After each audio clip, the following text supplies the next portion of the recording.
Selamat datang di Nanti Malam, tempat di mana kita akan membahas segala sesuatu yang berhubungan dengan misteri, mistis, mitos, dan cerita-cerita yang jarang berani diceritakan orang secara terbuka. Di sini kita tidak hanya sekadar mendengar kisah seram, tapi juga mencoba menggali sisi gelap kehidupan, tradisi, hingga kepercayaan yang sejak lama mengakar di masyarakat. Mungkin sebagian dari kalian sudah sering mendengar kata pesugihan, sebuah jalan pintas menuju kekayaan yang katanya bisa membuat hidup manusia berubah sekejap. Dari yang dulunya pas-pasan, tiba-tiba menjadi kaya raya, punya rumah megah, mobil mewah, usaha yang maju, bahkan dihormati banyak orang.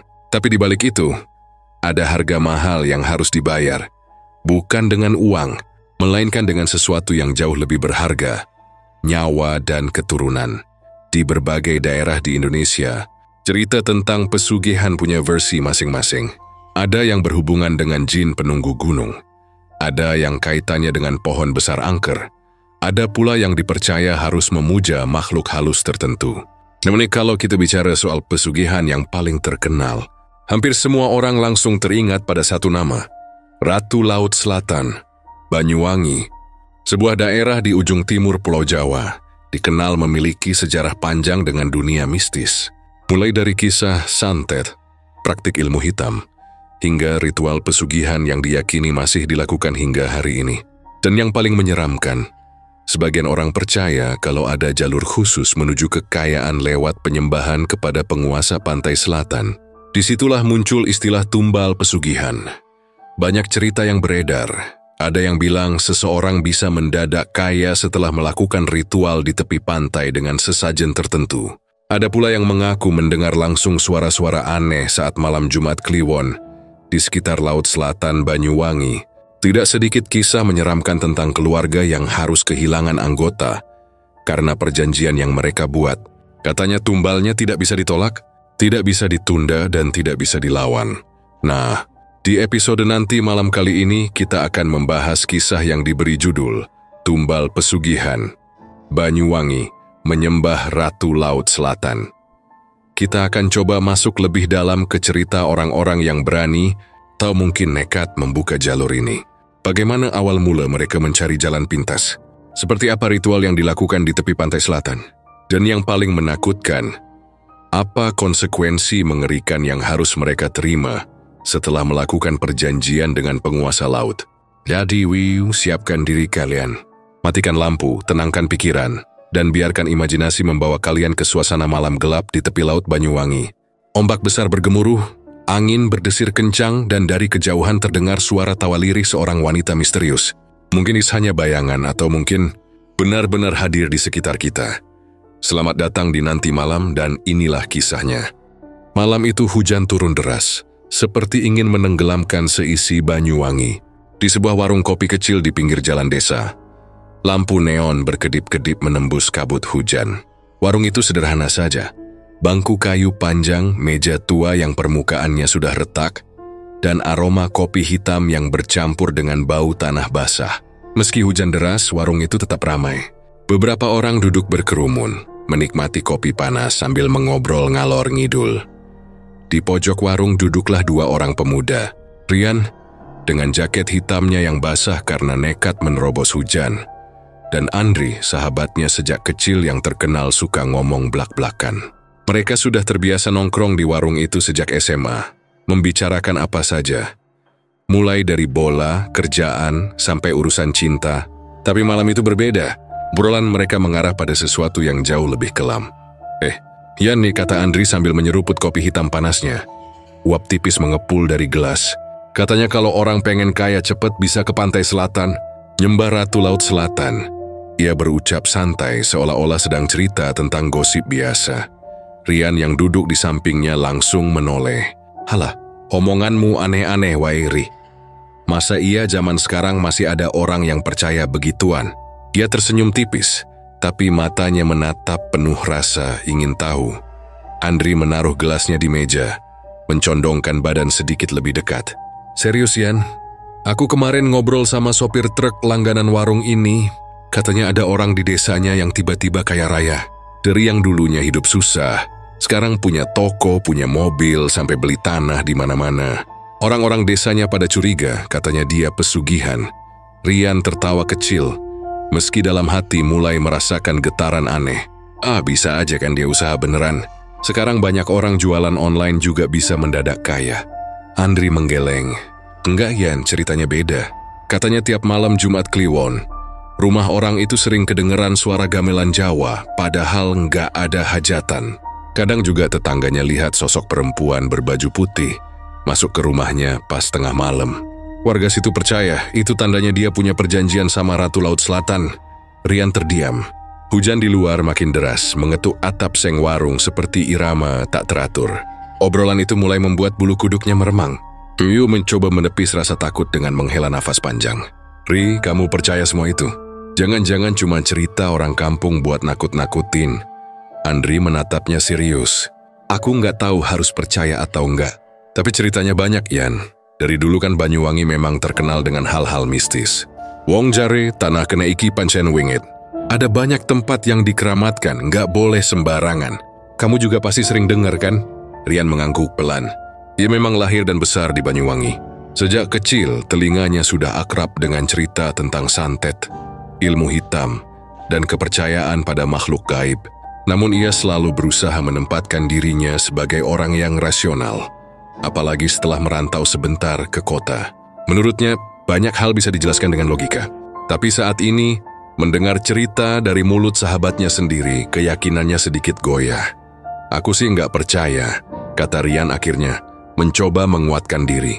Mana mungkin ada manusia yang bisa kaya cuma gara-gara minta sama makhluk halus. Kalaupun ada, pasti ada harga yang harus dibayar. Dan aku nggak yakin ada orang waras yang mau kayak gitu. Andri tersenyum miring. Justru itu, Yan. Ada harga yang harus dibayar. Itu yang bikin ngeri. Mereka kaya, tapi katanya harus siap ngasih tumbal. Biasanya keluarganya sendiri, atau keturunannya nanti.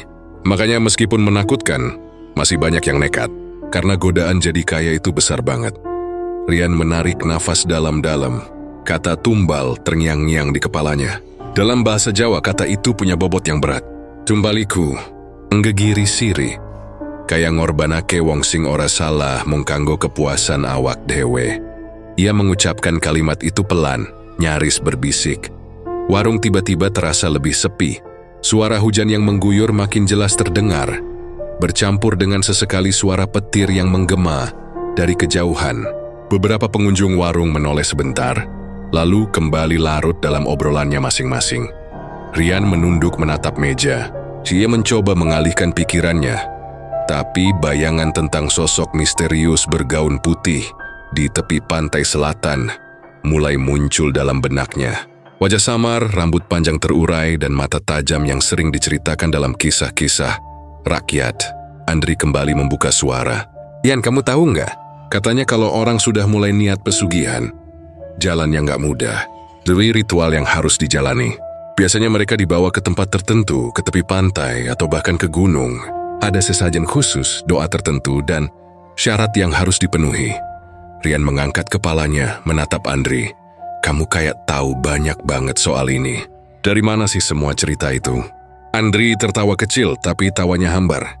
Ya dari obrolan orang-orang, dari berita, dari cerita sopir truk tadi. Kamu tahu sendiri aku orangnya kepo. Kalau ada cerita mistis gini, aku suka nyimak. Rian menghela nafas panjang.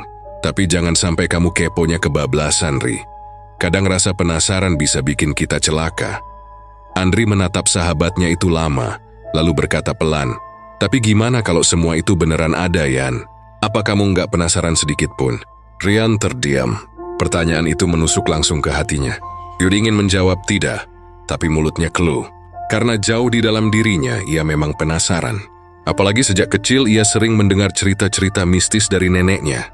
Cerita tentang orang yang mendadak kaya, tentang anak-anak hilang di pantai selatan, tentang suara gamelan yang tiba-tiba terdengar di malam hari.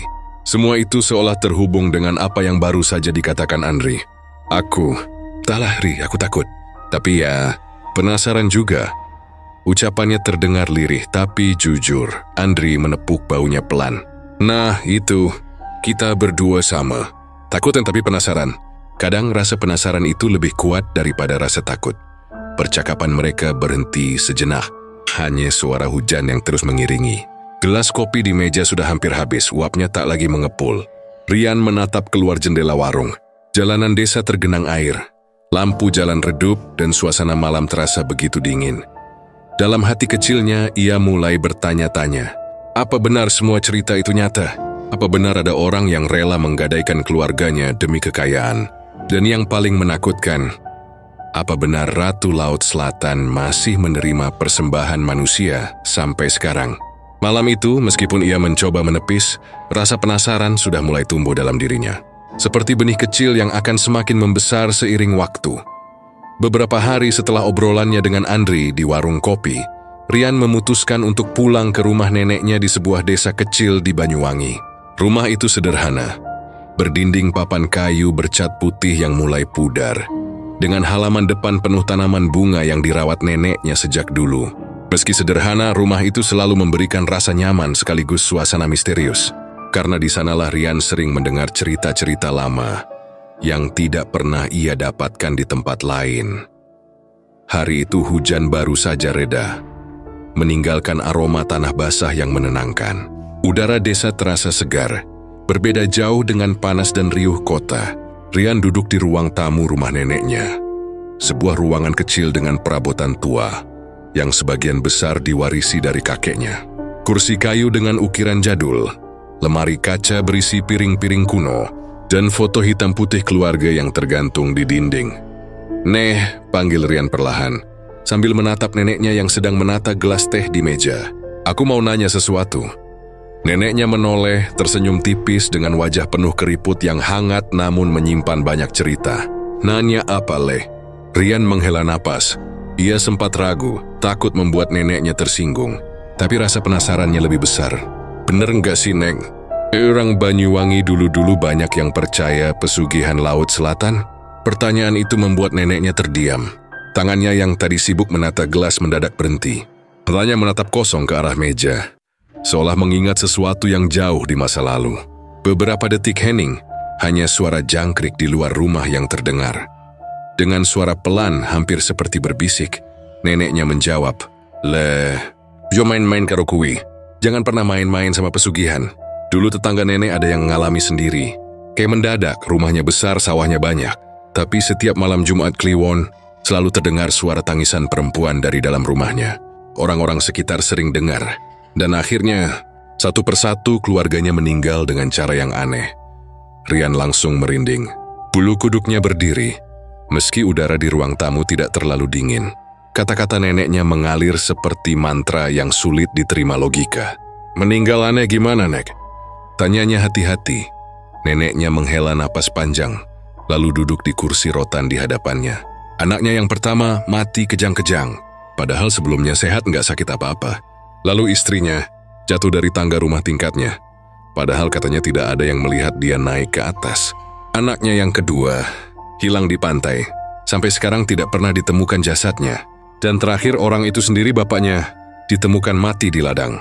Wajahnya seperti ketakutan, matanya melotot, mulutnya terbuka seperti menjerit. Tapi nggak ada satu orang pun yang tahu apa yang sebenarnya dia lihat sebelum mati. Rian terdiam. Ia ingin dia percaya, tapi cerita itu terasa nyata. Suara neneknya bergetar, seolah-olah ia sendiri masih trauma mengingat kejadian itu. "Terus, Nek, kenapa orang-orang yakin kalau itu pesugihan?" Tanyanya lagi meski jantungnya berdetak kencang. "Karena semua tanda-tandanya ada, Le," jawab neneknya lirih. "Dulu orang itu dulunya miskin. Hidupnya susah, makan saja kadang nggak cukup. Tapi tiba-tiba, dalam waktu singkat, dia jadi kaya. Enggak wajar, orang-orang percaya. Dia pergi ke pantai selatan, nyembah Nyai Roro Kidul. Sejak itu, kekayaannya mengalir deras. Tapi ya itu tadi, enggak ada yang gratis. Apapun yang datang dari pesugihan pasti diminta kembali dengan tumbal." Rian menelan ludah. Kata tumbal lagi-lagi terngiang di kepalanya. Dia main coba meyakinkan dirinya bahwa semua ini hanya cerita lama. Mungkin dilebih-lebihkan.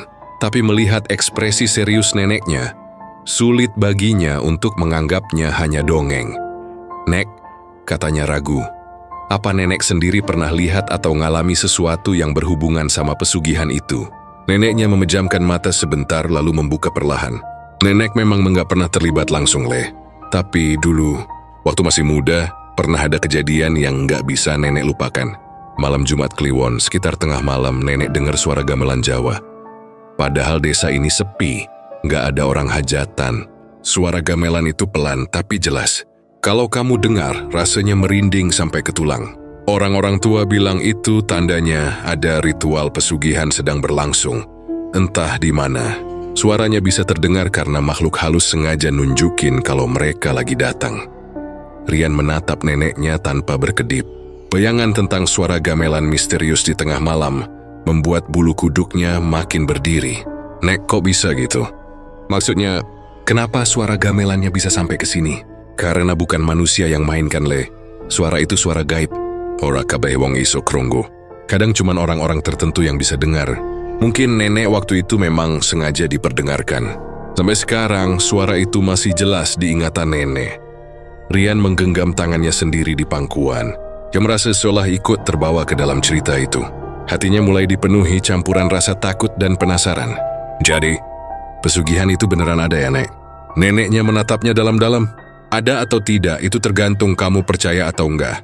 Tapi yang jelas banyak kejadian di Banyuwangi yang tidak bisa dijelaskan dengan logika. Jadi poinnya kan seorang yang mencari jalan cepat untuk kaya, selalu berakhir sengsara. Kaya sebentar, tapi kehilangan banyak hal berharga. Kayak harta, tapi miskin jiwa.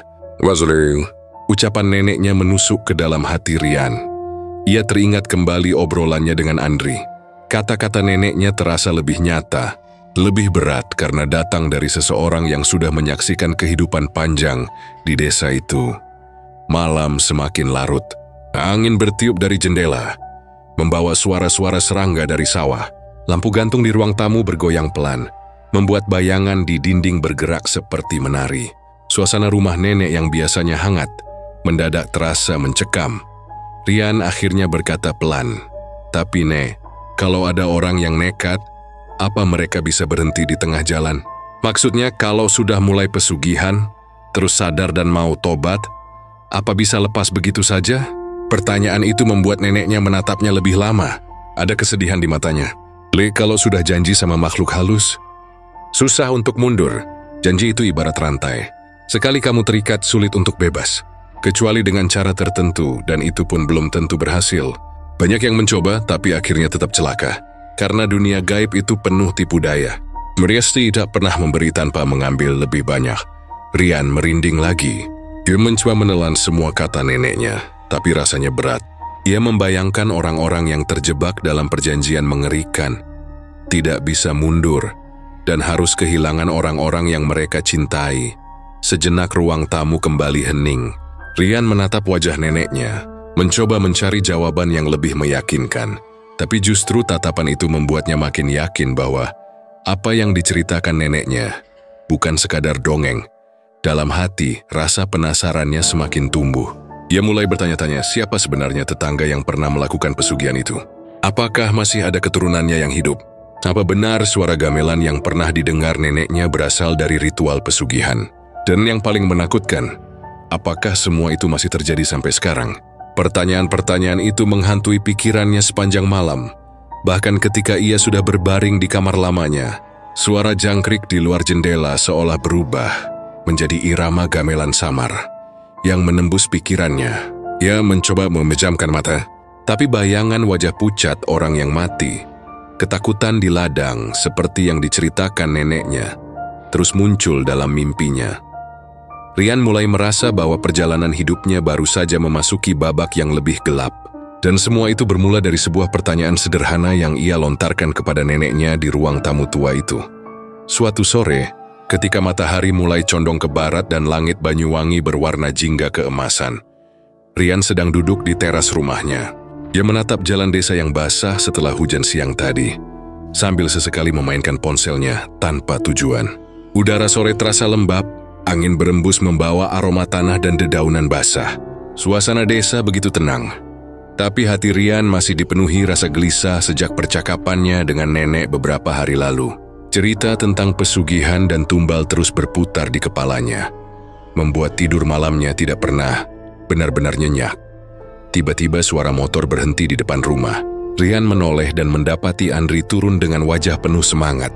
Temannya itu mengenakan jaket jeans yang sudah agak kusam. Helm masih ditenteng di tangan, dan senyum tipis terukir di bibirnya. Dari cara jalannya, Rian bisa menebak kalau Andri sedang membawa kabar yang dianggap penting. "Yan," panggil Andri sambil melambaikan tangan. "Aku ada berita." Rika memang geritset mencoba menebak-nebak. "Berita apa lagi?" "Jangan bilang soal pesugihan itu." Andri duduk di kursi teras, meletakkan helmnya di atas meja. Nafasnya masih sedikit terengah, seolah ia terburu-buru ke rumah Rian. "Bener Yan, aku dapat info. Ada orang yang bisa nunjukin jalan ke tempat ritual pesugihan itu." Rian langsung terperanjat. Matanya membesar, dadanya terasa berdegup lebih kencang. "Apa? Kamu serius, Ri? Jangan main-main sama hal beginian." Andri tersenyum samar, matanya berbinar aneh, seperti anak kecil yang baru saja menemukan mainan baru. "Serius, Yan. Orang ini katanya sudah lama tahu jalur ke pantai selatan, tempat orang-orang tertentu melakukan ritual. Namanya Pak Dul. Dia orang tua di desa sebelah, agak aneh sih, tapi banyak yang percaya dia ngerti jalan ke sana." Rian menghela napas panjang, mencoba menenangkan diri. "Ri, kamu sadar nggak sih apa yang kamu omongin ini? Kita bukan anak kecil lagi. Ini bukan kayak main petak umpet. Kalau bener ada jalannya, itu berbahaya. Yang nekat bisa cilaka." Andri justru mencondongkan badan, menatap Rian lebih dekat. "Justru itu, Yan. Bukankah kamu juga penasaran? Kamu sendiri yang bilang waktu di warung, kamu takut tapi juga pengen tahu. Nah, ini kesempatan kita buat buktiin. Malam Jumat nanti kita coba. Biar tahu bener atau enggak semua cerita itu." Rian menggigit bibirnya. Dalam hatinya ada pertarungan hebat. Rasa takut yang sudah sejak dulu menghantui kini beradu dengan rasa penasaran yang semakin membara. Bayangan wajah neneknya muncul di benaknya. Suara lirih yang mengatakan, "Ojo main-main karo kui." Tapi di sisi lain, rasa ingin tahu membuatnya sulit menolak. Joya merasa seperti ditarik ke dalam arus yang tak bisa ia hentikan. "Ri," katanya akhirnya dengan suara pelan, "kalaupun benar ada jalannya, apa kamu yakin kita bakal baik-baik saja?" Andri terdiam sejenak, lalu mengangkat bahu. "Aku nggak bisa janji, Yan. Tapi kalau kita cuma pengen lihat, bukan ikut ritualnya, aku rasa nggak masalah. Lagi pula kita bareng-bareng. Ada Pak Dul juga yang bakal nganterin. Nggak mungkin dia bohong, wong dia hidup di sekitar situ." Rian memalingkan wajah, menatap jalanan sepi di depan rumah. Langit mulai berubah warna, dari jingga ke abu-abu. Suara azan maghrib terdengar dari surau dekat rumah. Suasana sore itu terasa menekan, seperti memberi peringatan halus agar tidak gegabah. Tapi Andri tetap menunggu jawabannya dengan tatapan penuh harap. Akhirnya, mereka sepakat, batin Rian. Bibirnya mengucapkan kata yang sama dengan isi hatinya, meski dengan berat. "Ya sudah Ri, aku ikut. Tapi kalau ada yang aneh, kita harus langsung pulang. Jangan coba-coba macam-macam." Senyum Andri melebar, matanya berbinar penuh semangat. "Sip, aku tahu kamu pasti setuju. Jangan khawatir, Rian. Aku janji, kita cuma lihat-lihat aja. Nggak lebih." Malam itu Rian gelisah. Setelah Andri pulang, ia berulang kali berjalan mondar-mandir di kamarnya. Pikirannya kacau, bercampur antara takut, penasaran, dan sedikit rasa menyesal. Karena sudah menyetujui ajakan itu, ia teringat lagi cerita neneknya tentang tetangga yang mati satu persatu. Karena pesugihan, terngiang suara gamelan gaib, terbayang wajah mayat dengan mata melotot yang ketakutan. Semuanya seolah kembali hidup di kepalanya. Tapi di sisi lain, ia juga teringat ekspresi Andri yang begitu yakin. Seolah ada sesuatu yang tidak bisa ditahan dalam dirinya. Dan entah kenapa si Rian merasa kalau ia menolak, Andri mungkin akan tetap pergi sendirian. Membayangkan temannya itu pergi tanpa ditemani justru membuatnya lebih takut. Maka dari itu ia berusaha menenangkan diri dengan satu alasan. "Aku ikut bukan karena berani, tapi karena nggak mau Andri sendirian." Hari-hari berikutnya berjalan lambat. Setiap pagi Rian mencoba mengalihkan pikirannya dengan membantu nenek di dapur atau berjalan-jalan ke sawah. Tapi bayangan tentang malam Jumat terus menempel di pikirannya. Sementara itu Andri justru semakin bersemangat. Setiap kali mereka bertemu, Andri selalu membicarakan rencana itu, bahkan sampai mempersiapkan hal-hal kecil seperti senter, rokok, dan kemenyan yang katanya harus dibawa. Pada hari Kamis malam, menjelang Jumat Kliwon, suasana desa terasa berbeda. Angin bertiup lebih kencang dari biasanya. Daun-daun pisang bergesekan, menimbulkan suara mencekam. Beberapa tetangga terlihat buru-buru menutup pintu rumah lebih awal. Seakan tahu bahwa malam itu bukan malam biasa. Rian sendiri merasakan firasat aneh yang sulit dijelaskan. Ia duduk di kamar, menatap jam dinding yang berdetak pelan. Setiap detik terasa panjang. Dalam hati ia berdoa, berharap rencana itu batal. Tapi saat ponselnya bergetar, pesan dari Andri masuk dengan singkat. Besok malam jam 9 siap-siap. Kita berangkat. Rian menghela napas panjang, menutup mata sejenak. Ya Allah, dek pancen iki kudu dak jalani. Mugi-mugi selamat, bisiknya pelan. Keesokan harinya Jumat pagi, langit mendung. Hujan turun rintik-rintik sejak siang, membuat suasana semakin muram. Rinaun mencoba beraktivitas seperti biasa, tapi ia tidak bisa menghilangkan rasa cemas. Bahkan ketika makan siang bersama nenek, ia lebih banyak diam. Neneknya menatapnya curiga, tapi tidak bertanya banyak. Mungkin insting seorang tua bisa merasakan bahwa cucunya sedang menyembunyikan sesuatu. Malam pun tiba, udara dingin menusuk kulit, suara jangkrik dan kodok bersautan dari sawah. Pukul 9 malam, Andri datang dengan motor tuanya. Mengenakan jaket tebal dan membawa tas kecil. Wajahnya terlihat serius, tidak lagi sekadar bersemangat. Ayo Yan, katanya singkat. Rian berpamitan pada nenek dengan alasan pergi sebentar ke rumah teman. Hatinya terasa berat saat melihat wajah neneknya, yang hanya mengangguk pelan. Ada tatapan khawatir di mata tua itu, seolah tahu bahwa Rian sedang melangkah menuju sesuatu yang berbahaya. Mereka melaju dengan motor menembus jalan desa yang gelap. Lampu motor hanya mampu menerangi beberapa meter ke depan, selebihnya hanyalah kegelapan. Angin malam terasa lebih dingin dari biasanya. Di beberapa sudut jalan, terlihat pohon besar berdiri kokoh. Bayangannya seperti sosok hitam yang mengawasi. Setelah sekitar setengah jam perjalanan, mereka berhenti di sebuah rumah kecil di pinggir hutan. Rumah itu reot, berdinding anyaman bambu, dengan lampu minyak yang redup menggantung di depan pintu. Dari dalam keluar seorang pria tua dengan wajah keriput, tubuh kurus dan mata yang tajam, menyorot dalam kegelapan. Dialah Pak Dul, sampean sing arep tak anter?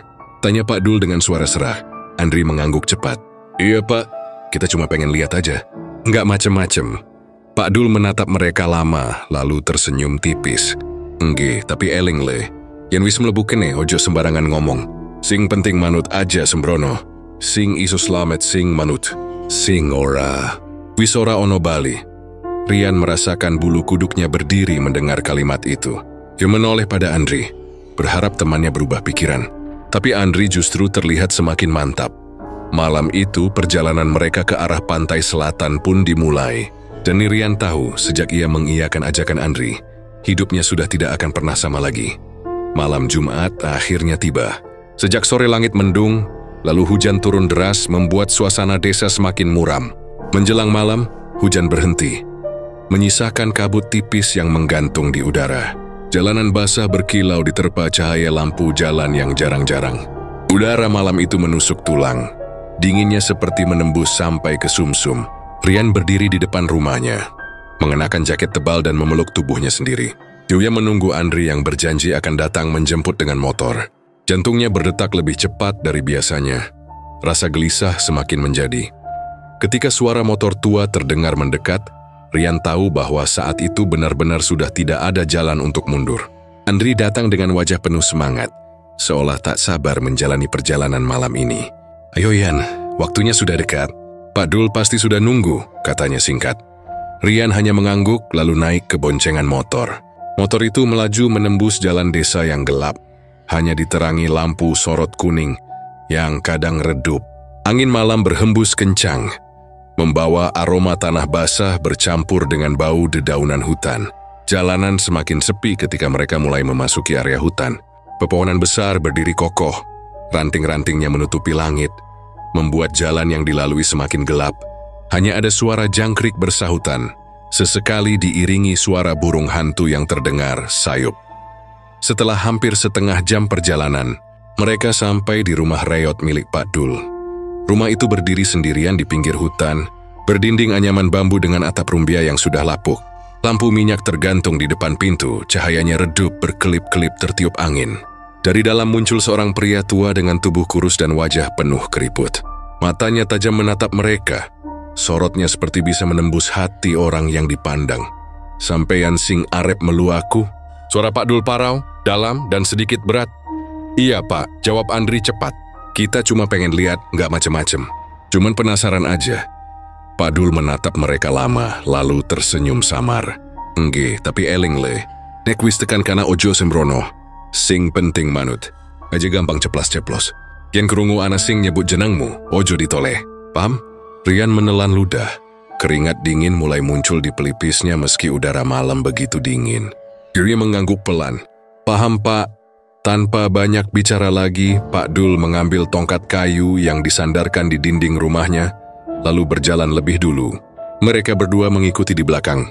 Jalan setapak kecil menembus hutan, licin karena hujan siang tadi.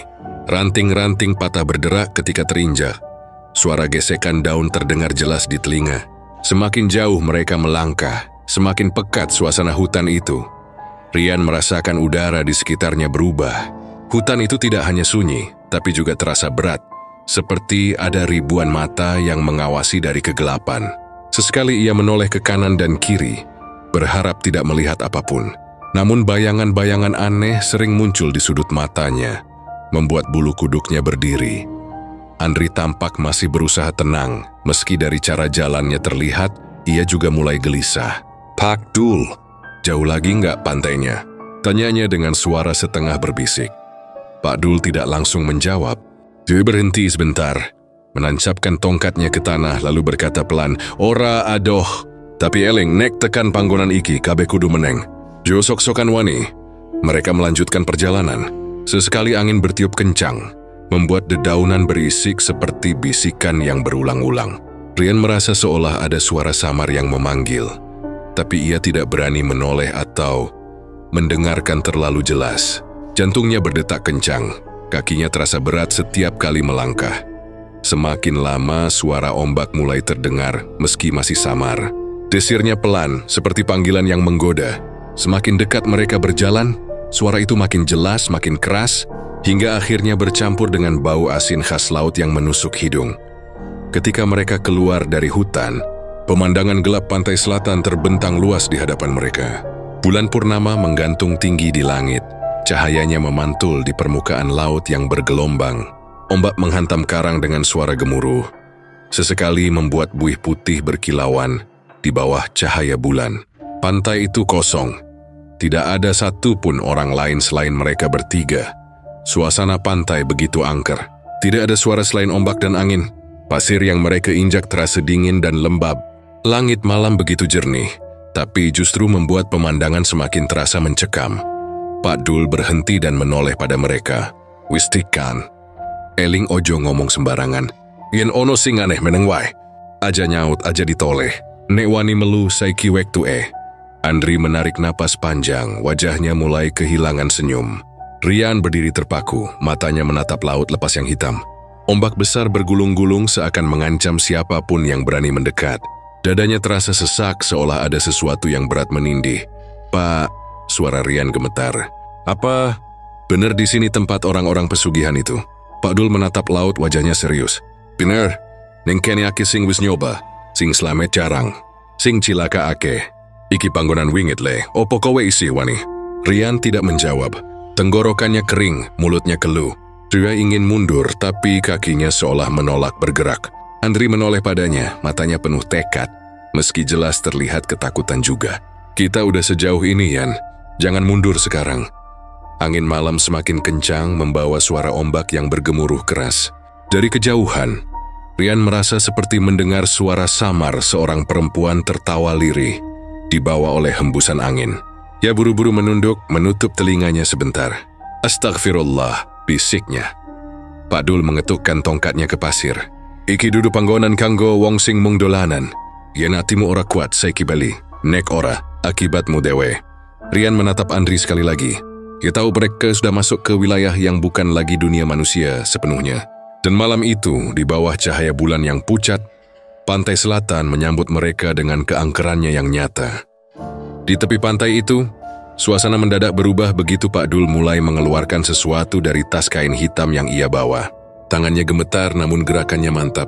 Dari dalam tas itu ia mengeluarkan kemenyan, dupa panjang, dan sebuah botol kecil berisi cairan merah pekat yang membuat perut Rian mual hanya dengan melihatnya. Tanpa banyak bicara, Pak Dul menancapkan dupa di atas pasir, lalu menyalakannya dengan korek tua. Api kecil menyala, kemudian asap tipis mengepul, membawa bau harum yang menusuk hidung. Namun anehnya wangi itu bercampur dengan bau amis yang pekat, seperti darah bercampur air laut. Rian spontan menutup hidungnya dengan tangan. Astaga, baunya aneh banget, bisiknya pelan.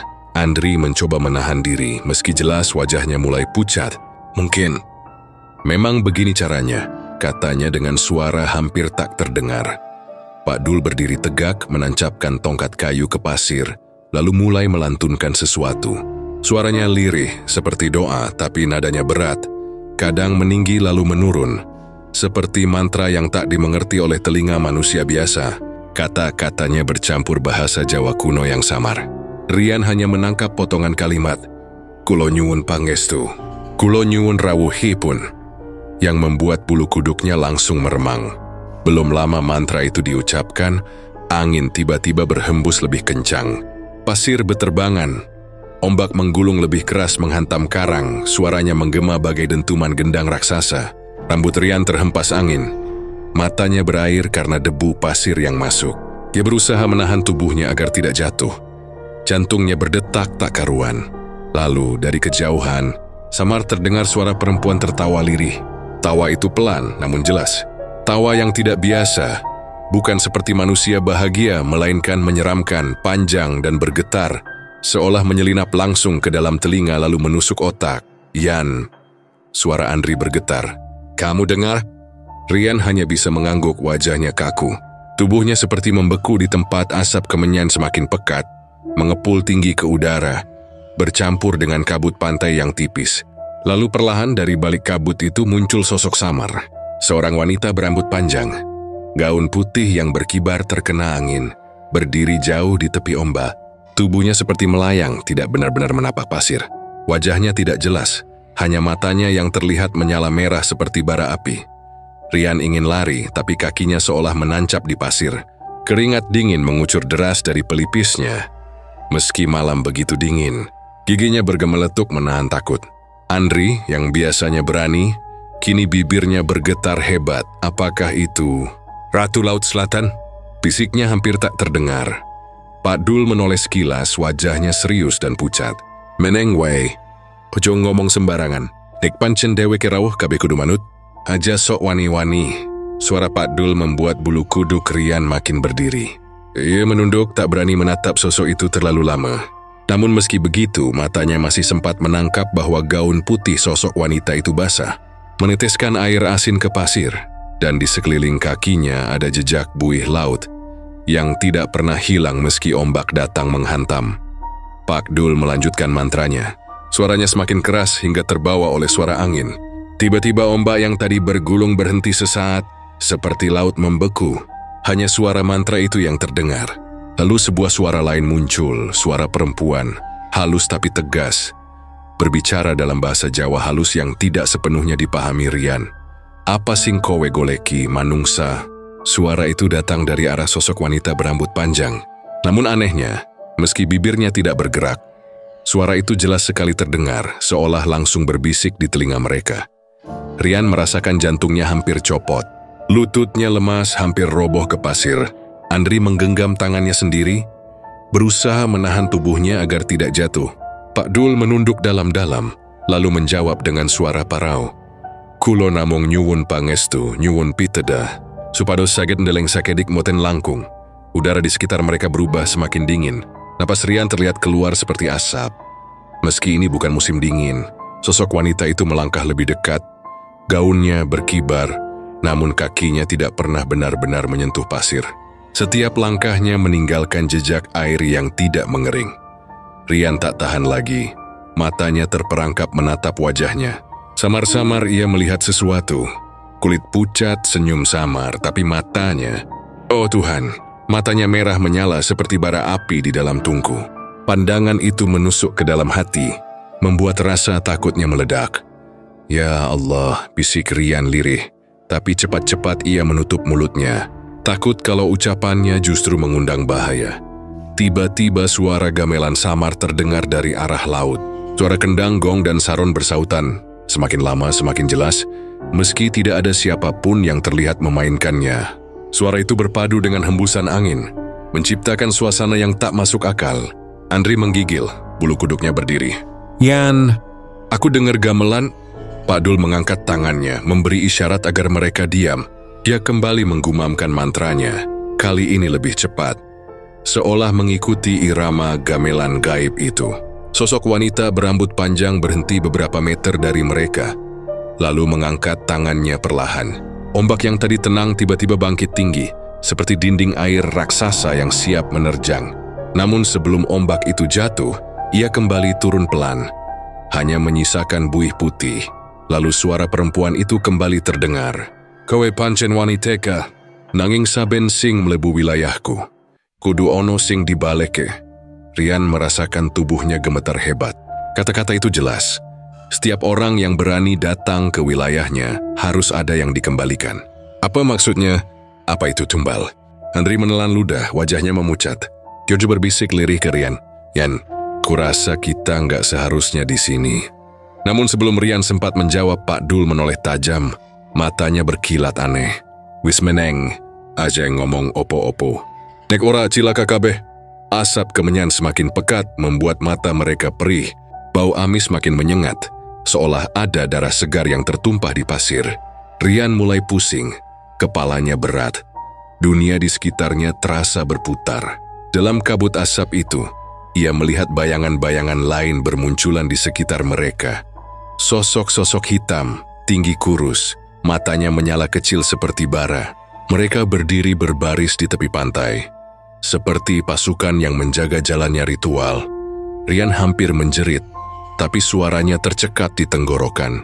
Tubuhnya kaku, seakan ada tangan gaib yang mencengkeram lehernya. Andri pun tampak pucat pasi, bibirnya bergetar, matanya membelalak melihat kerumunan makhluk hitam itu. Pak Dul tetap tegak, terus menggumamkan mantra, suaranya semakin keras, bercampur dengan tawa lirih sosok wanita bergaun putih. Gamelan gaib semakin cepat, iramanya seperti pesta yang mencekam. Ombak terus bergemuruh, dan langit yang semula cerah mulai ditutupi awan hitam. Sosok wanita itu mendekat lagi, kini hanya berjarak beberapa langkah. Bau amis bercampur wangi bunga melati menyeruak kuat. Suara lirihnya kembali terdengar. Sapa sing wani menehi tumbal? Sapa sing wani nyawisnah? Rian merasa darahnya berhenti mengalir. Kata-kata itu jelas tumbal. Dia menoleh ke Andri. Wajah sahabatnya pucat, matanya ketakutan. Namun yang membuat Rian makin ngeri, ia melihat mata Pak Dul berkilat aneh, seolah sedang menimbang sesuatu. Hati Rian berteriak ingin lari, tapi tubuhnya kaku. Malam itu, di tepi pantai selatan, mereka benar-benar berada di ambang dunia lain. Dunia di mana janji, tumbal, dolausia selisih gue yang harus dibayar untuk berani menantang batas, dan ritual itu baru saja dimulai. Di tepi pantai, udara semakin berat. Rian merasakan setiap tarikan napas seperti menelan kabut asin yang pekat. Pak Dul berjongkok, menyalakan kemenyan dengan korek tua. Api kecil menyala, lalu asap putih keabu-abuan perlahan membumbung ke langit malam. Bau harum semerbak menusuk hidung, tapi anehnya tidak menenangkan. Justru bercampur dengan aroma amis seperti darah yang baru menetes. Perut Rian mual, tenggorokannya kering, dan bulu kuduknya meremang. Angin yang tadi berhembus biasa, tiba-tiba berubah menjadi kencang. Pasir berterbangan, rambut mereka berantakan, dan suara ombak mendadak menggelegar lebih keras, seperti ada kekuatan lain yang membangunkannya dari tidur. Ombak yang biasanya datang bergantian kini bergulung seolah-olah sedang marah. Andri menutup wajah dengan lengannya, mencoba melindungi mata dari debu pasir. Pak Dul, apa ini memang? Tandanya, suaranya bergetar, nyaris hilang tertiup angin. Pak Dul tidak menjawab. Yoyanya mengetukkan tongkat kayunya ke pasir 3 kali, lalu menengadahkan kedua tangan ke arah laut. Suaranya lirih, membaca mantra yang tak sepenuhnya dipahami telinga manusia biasa. Bahasa Jawa kuno bercampur kalimat asing. yang membuat udara terasa lebih berat. "Klonyuan rawuhipun, kulo nyuwun pangestu," gumamnya. Tak lama kemudian sebuah suara tawa lirih terdengar. Awalnya samar, lalu semakin jelas. Tawa perempuan. Bukan tawa bahagia, melainkan tawa panjang yang dingin seperti merayap masuk ke tulang. Rian menelan ludah, tubuhnya kaku. Suara itu datang dari arah laut. Matanya membelalak ketika melihat sosok samar perlahan muncul dari balik kabut tipis yang menggantung di permukaan air. Sosok itu melayang-layang di atas ombak. Gaun putihnya berkibar tertiup angin. Rambut hitam panjang terurai hingga menutupi sebagian wajah. Wajahnya buram namun dua mata merah menyala jelas terlihat, menembus pekatnya malam. "Apakah itu Ratu Laut Selatan?" Bisik Andri, bibirnya gemetar, wajahnya pucat pasi. Pak Dul segera menoleh tajam, suaranya parau. "Meneng, ojo nyebut sembarangan." Rian kaku, keringat dingin membasahi punggungnya. Kakinya seperti tertanam di pasir, sulit digerakkan. Dia ingin menoleh ke Andri, tapi lehernya kaku. Sosok itu makin dekat, setiap langkahnya seperti tidak benar-benar menapak, melainkan melayang.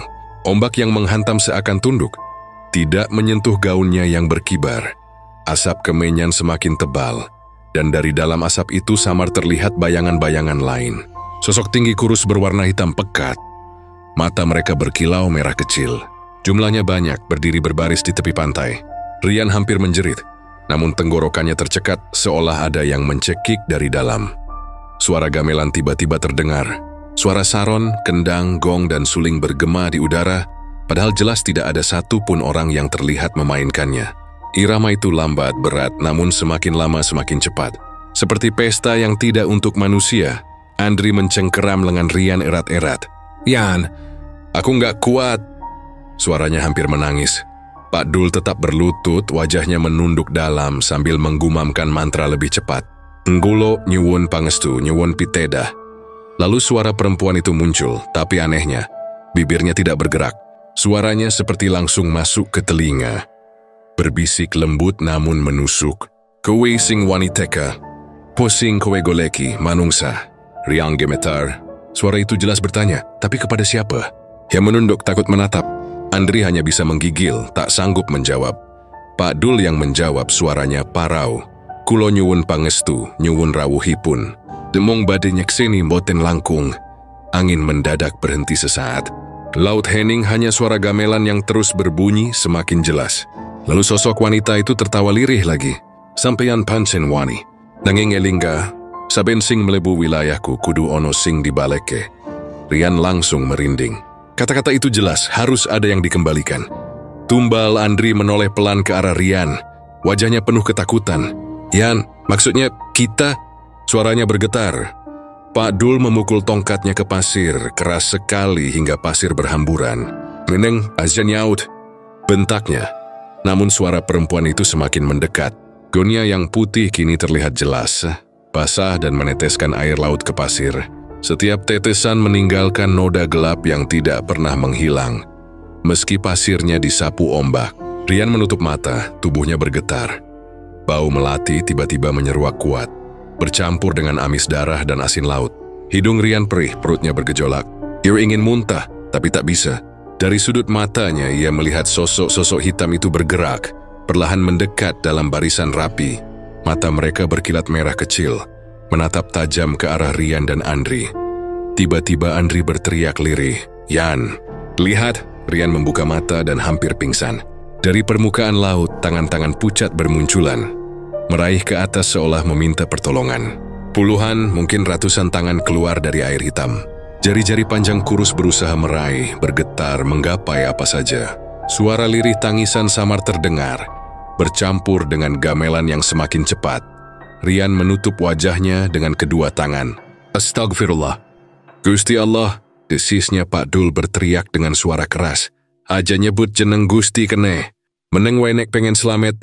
Sosok wanita itu kini benar-benar dekat, hanya berjarak 3 langkah. Matanya yang merah menatap mereka satu persatu. Rian merasa jiwanya ditelanjangi, seolah seluruh rahasianya terbuka di depan mata makhluk itu. Ngeri terisak, tubuhnya gemetar hebat. Aku nggak kuat, Yan," bisiknya lirih. Sosok itu berhenti lalu mengangkat tangannya. Ombak di belakangnya tiba-tiba bangkit tinggi, setinggi rumah. Gamelan berhenti mendadak, hanya suara ombak yang menderu. Suara perempuan itu terdengar lagi lebih keras. "Siapa sing wani menehi tumbal? Siapa sing wani nyawisna?" Kata-kata itu menusuk telinga. Rian merasa tubuhnya goyah, kakinya lemas. Iri menoleh ke arah Pak Dul, berharap ada jawaban. Namun ia justru melihat tatapan aneh di mata pria tua itu. Tatapan dingin penuh perhitungan seolah sedang menimbang sesuatu. Dalam hati, Rian panik. Jangan-jangan mereka berdua yang akan dijadikan tumbal. Angin kembali berhembus kencang. Asap kemenyan mengepul pekat, hampir menutupi pandangan. Sosok-sosok hitam makin dekat. Tangan-tangan dari laut makin banyak, suara tangisan samar makin jelas. Malam itu, pantai selatan benar-benar bukan lagi dunia manusia. Mereka sudah masuk ke wilayah yang bukan seharusnya mereka datangi. Rian merasakan napasnya tercekat. Ia tahu sih satu hal. Apapun yang terjadi, ritual ini sudah mengguncang batas hidup dan mati.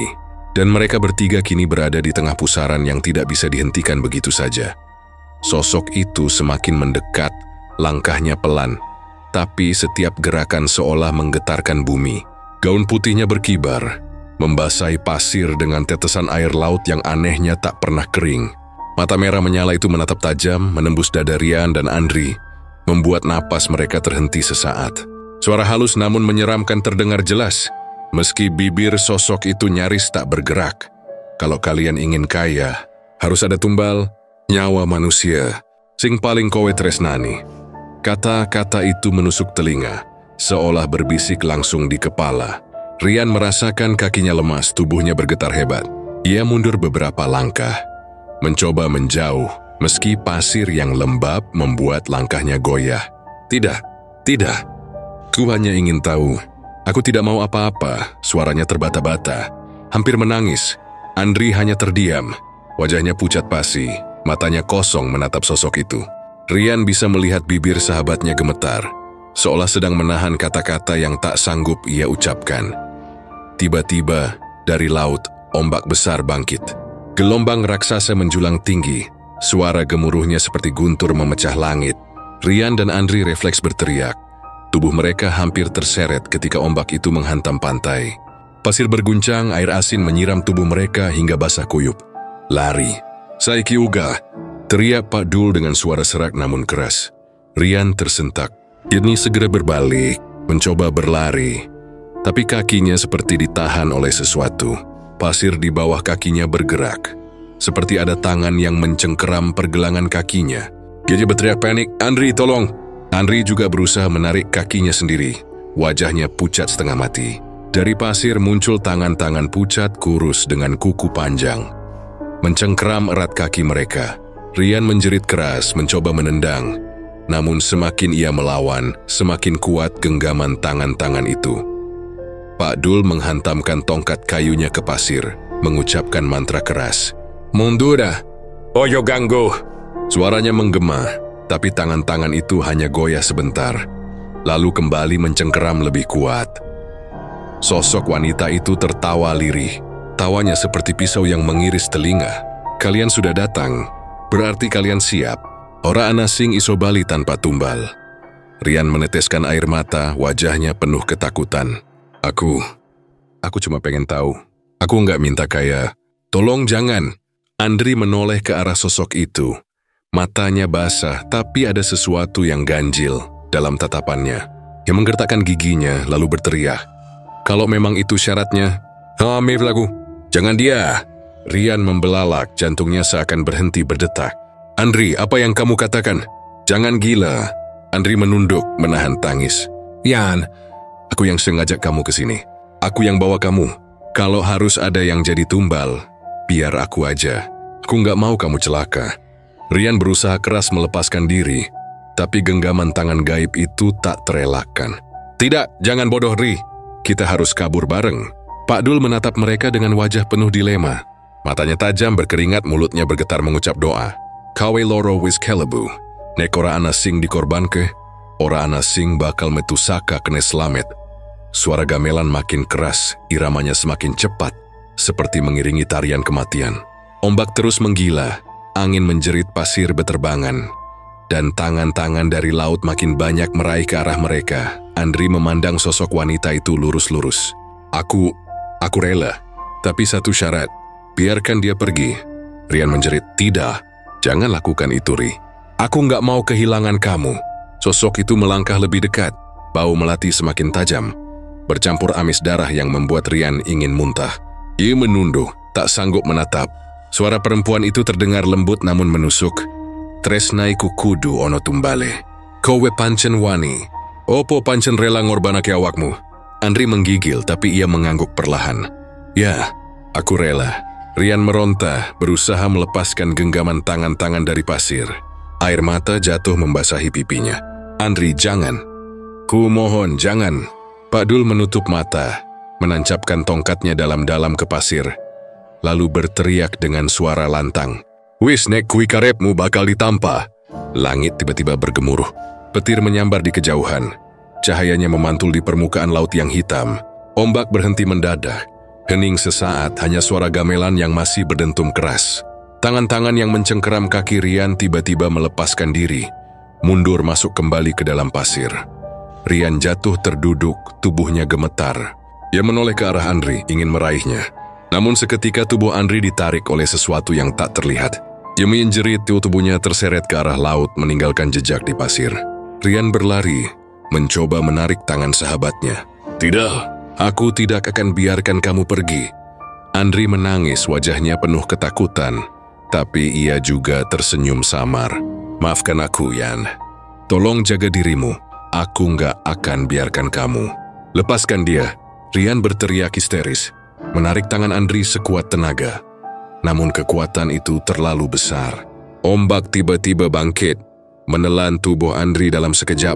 Jeritannya hilang, hanya suara air yang berderu. Rian jatuh tersungkur di pasir, tangannya basah oleh air laut. Matanya kosong menatap ombak yang kembali bergulung. Tidak, teriaknya, suaranya pecah. Pak Dul menunduk, wajahnya muram. Wes, kowe slamet li, ning tumbale wes dijupuk. Sosok wanita itu perlahan menghilang, tertelan kabut malam. Suara gamelan mereda, ombak kembali normal, dan angin berhenti bergemuruh. Tuli Iswari tidak pernah terjadi apa-apa. Hanya sisa kemenyan yang masih mengepul, menyisakan bau amis dan melati yang samar. Rian terduduk di pasir, tubuhnya lemas, wajahnya basah oleh air mata. Ia mendesap laut dengan pandangan kosong. Suara ombak yang biasanya menenangkan kini terdengar seperti ejekan. Andri, suaranya parau, hampir tidak keluar. Kenapa? Kenapa harus kamu? Pak Dul berjalan perlahan mendekat, lalu menepuk bahunya pelan. Iki wis takdir. Nek mlebu wilayah koyo ngene, kabeh kudu anaregane. Sahabatmu wis milih. Trisna pancen abot le. Rian menunduk, menangis tanpa suara. Hatinya hancur, rasa bersalah menelan seluruh dirinya. Juga tak pernah menyangka, rasa penasarannya akan berakhir dengan kehilangan sahabat terbaiknya. Jumain Namsiusi di pantai selatan. Ia belajar bahwa dunia gaib tidak pernah memberi tanpa meminta kembali. Dan tumbal yang ditagih telah dibayar dengan nyawa sahabatnya sendiri. Mereka berhasil kabur dari pantai itu dengan tubuh berantakan. Nafas Rian tersengal, dada terasa sesak seperti dipukul berkali-kali. Pak Dul menggiringnya keluar hutan dengan langkah cepat. Tongkat kayunya mengetuk tanah basah. Suaranya nyaring di tengah sunyi. Pakaian mereka basah kuyup, dingin menusuk hingga ke tulang. Setiap kali Rian menoleh ke belakang, ia masih bisa mendengar samar suara gamelan yang entah nyata atau hanya gema di kepalanya. Langkah kakinya berat, rasa bersalah menghantam dada. Andri, bisiknya, suaranya serak bercampur tangis. Gemi merasa paru-parunya terbakar, tapi bukan karena berlari. Rasa kehilangan itu lebih menusuk daripada dinginnya malam. Pak Dul hanya terdiam. Wajah tuanya tampak suram. Keriputnya semakin dalam diterpa cahaya bulan samar. Sesekali ia melirik Rian, lalu menghela napas panjang. Wisley, ojo terus diingat. Wes keno tumbale. Trisnalan rasa penasaranmu kudum bayar regane. Rian terdiam. Kada-kada itu seperti cambuk. Dia ingin berteriak, ingin menyalahkan Pak Dul, ingin marah pada dirinya sendiri. Tapi mulutnya terkunci. Di hatinya ia tahu, benar. Semua ini berawal dari rasa penasaran bodohnya. Malam itu mereka tiba di rumah Rian menjelang subuh. Tubuh Rian terasa lemas, langkahnya gontai, matanya sembab. Ia langsung masuk ke kamarnya, menjatuhkan diri di kasur yang dingin. Namun tidur tak kunjung datang. Setiap kali ia memejamkan mata, bayangan Andri muncul, senyum samar terakhirnya sebelum ditelan ombak. Hari-hari setelah kejadian itu terasa aneh. Rian mencoba menjalani hidup seperti biasa. Tapi ada sesuatu yang salah. Di sekolah ia tak lagi melihat Andri duduk di bangku belakang sambil mengobrol. Kursi itu kosong, dingin. Seperti menunggu seseorang yang tak akan kembali. Teman-teman mereka bertanya, "Ri, Andri kok enggak pernah kelihatan ya?" Rian hanya menjawab singkat, "Dia lagi keluar kota." Bohong itu keluar begitu saja tanpa bisa ia tahan. Namun kebohongan itu justru membuat dadanya semakin sesak. Setiap kali mendengar namanya, hatinya seperti ditusuk. Malam-malamnya semakin berat. Pada suatu malam Jumat, Rian mendengar suara samar dari kamar sebelah. Kamar itu adalah kamar Andri, yang sejak kejadian di pantai kini kosong. Orang tua Andri percaya anak mereka sedang magang kerja di luar kota, sesuai kebohongan yang Rian ceritakan. Tapi Rian tahu betul itu dusta. Malam itu suara itu terdengar jelas. Suara perempuan tertawa lirih, dingin persis seperti tawa di pantai selatan. Rian langsung bangun. Tubuhnya berkeringat dingin meski udara malam menusuk. Ia berjalan perlahan ke arah kamar itu, menempelkan telinganya ke pintu. Suara itu berhenti seketika, berganti dengan bisikan halus. "Yan, kowe sing ngajak aku." Rian tersentak mundur, jantungnya hampir copot. Itu suara Andri. Lirih, parau, setelah datang dari dalam kamar. Dengan tangan gemetar, ia mencoba membuka pintu. Kunci kamar tidak terkunci, pintunya terbuka pelan, menimbulkan suara berderit panjang. Kamar itu gelap, hanya cahaya bulan yang masuk dari jendela. Kasur rapi, meja belajar kosong. Tapi udara di dalam terasa berat, bau amis bercampur melati samar-samar menyeruak. Rian berdiri terpaku, matanya menatap ke sudut kamar. Di sana dia memiliki bayangan samar seseorang duduk di kursi. Rambutnya basah, wajahnya pucat. "Andri, bab," bisiknya pelan. Bayangan itu tidak bergerak, hanya menunduk. Lalu terdengar tawa lirih lagi. Kali ini dari belakang Rian. Ia membalik cepat, tapi tidak ada siapa-siapa. Ketika menoleh lagi ke kursi, bayangan itu sudah menghilang. Rian jatuh terduduk. Tubuhnya gemetar hebat. Air mata menetes tanpa ia sadari. "Gasti, apa iki kutukan?" Gumamnya lirih. Sejak malam itu keadaan semakin memburuk. Setiap malam Jumat, suara-suara itu kembali. Kadang tawa perempuan, kadang suara Andri memanggil namanya. Bahkan pernah suatu malam, ia melihat sosok bergaun putih berjalan melewati jendela kamarnya. Padahal kamar itu di lantai 2, Rian jadi pendiam. Tubuhnya makin kurus, matanya cekung. Orang rumah mengira ia sakit karena belajar terlalu keras. Mereka tidak tahu, setiap malam Rian berperang dengan suara-suara gaib yang tak membiarkannya tenang. Suatu sore, ia memberanikan diri menemui Pak Dul lagi. Pria tua itu sedang duduk di beranda rumahnya, merokok kretek sambil menatap jauh. Rian langsung sujud di depannya menangis. "Pak, tolong aku ora kuat." Suara-suara itu terus ngikutin aku. Pak Dul menatapnya lama, lalu menghela napas berat. "Lep, aku wis ngandani. Nek wis melebu wilayah kuwi. Ora bakal iso metu sak karepe dhewe. Tumbale wis dijupuk, ning gaib iku ora gampang melayu. Kadang dheweke njupuk luwi akeh, kadang dheweke ninggal tanda seumur urip." Rian gemetar menatap wajah Pak Dul dengan mata penuh air. "Apa maksudnya, Pak? Aku bakal ikut mati?" Pak Dul hanya menunduk. "Ora kabeh sing mlebu kudu mati. Ning uripe ora bakal podo maneh. Kowe wes kebagi karo jagat sing ora sak mestine. Iki sing diarani kutukan." Kata-kata itu membuat Rian semakin hancur. Malam-malam berikutnya ia lalui dengan rasa takut yang tak pernah hilang.